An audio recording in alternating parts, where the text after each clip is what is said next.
Norway is home to some of the world's most stunning scenery, but it's not exactly easy to get around.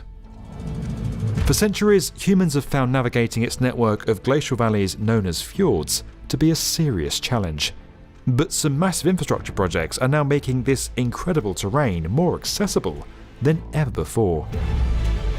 A new coastal highway will transform road travel in the region, connecting 7 cities and eliminating ferry crossings, cutting journey times in half. And now a one-of-a-kind sea route's being built as well, the world's first full-scale tunnel, big enough for a cruise ship.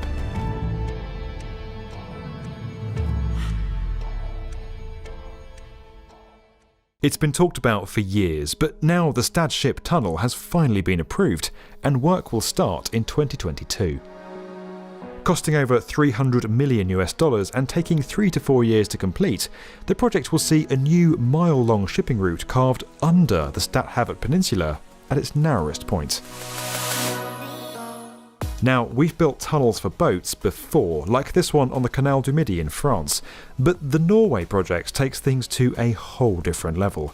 After all, there's a pretty big difference between a small tourist boat and a cruise ship.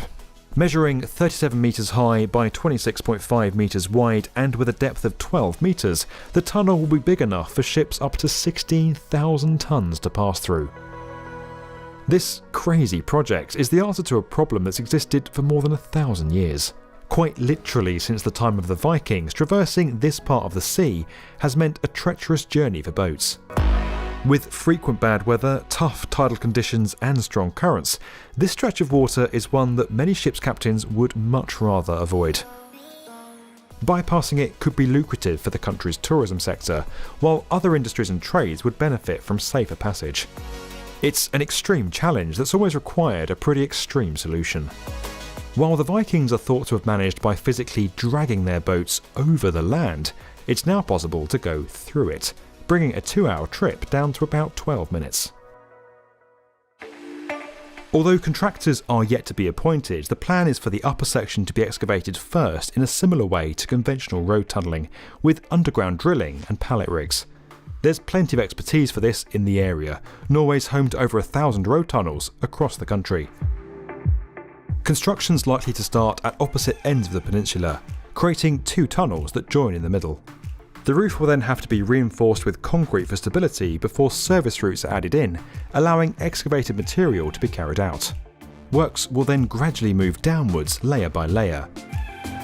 To dig out the tunnel floor, temporary barriers or cofferdams will need to be placed at each end of the terrace stone entrances, designed by Snehetta. These will keep the water out and allow the excavation below sea level to take place. When the work's fully finished and all the services like lighting are installed and working, the tunnel can be slowly flooded before the cofferdams are cleared away. In total, about 8 million tonnes of rock will be removed and partly recycled for future projects.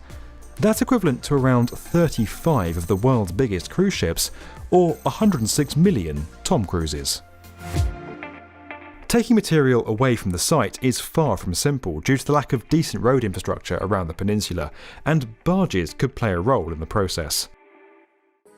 As with any world first, extensive research and testing was done to make sure the project was actually possible, long before approval was given. This included building a mock-up of the tunnel at a test pool in Trondheim.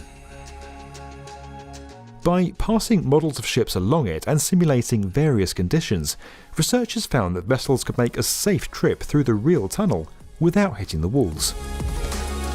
A digital model of the tunnel was also used with a simulator to visualise how ships would approach it and to see how traffic could be managed. From this testing, a traffic light system will now be put in place, and 5 ships will be able to make the trip each hour with a distance of at least 400 metres between them. But this could be flexible. Smaller vessels may be allowed to go through side by side, which would boost capacity further. Recent events in Suez put the importance of all this testing into context.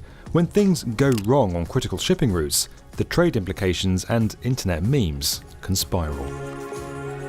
With preparations now done, all eyes will be on Norway from the project's start right up to its expected completion in 2025.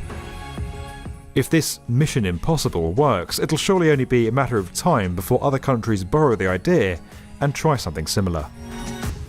While the coastal highway is far bigger and more expensive, this project will be no less of an achievement. It may have taken a millennium to figure out, but building a whole new kind of infrastructure is rarely smooth sailing. If you enjoyed this video and you want to get more from the definitive video channel for construction, subscribe to the B1M.